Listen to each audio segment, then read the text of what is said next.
ആളിയനെ തല്ലിയോമാരുടെ പേരും മേൽവിലാസവും പെട്ടെന്ന് എടുക്കാൻ. എന്തിന്? ഇനി ആ വഴിക്ക് പോകാതിരിക്കാൻ. എന്റെ പൊന്നോ, ഇതെങ്ങനെ സാധിക്കുന്നു ആളിയാ? ആണുങ്ങളെ കണ്ട് പഠിക്കച്ചാ.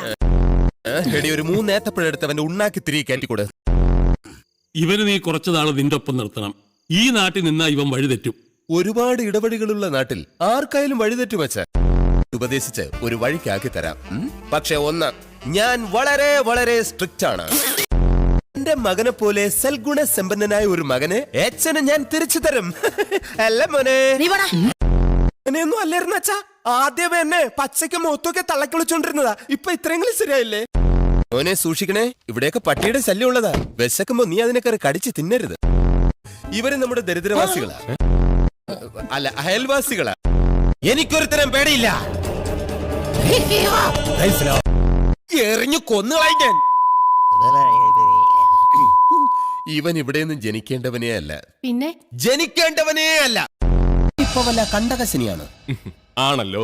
എന്റെ പെങ്ങളെ കെട്ടി ഒരു ദുർഗുണൻ കുടുംബത്തോട്ട് വന്ന് കേറിയപ്പോ മുതൽ എനിക്ക് കണ്ടകശനിയാ. അങ്ങനെ പറയരുത്, ഞാൻ പാവോളൂ.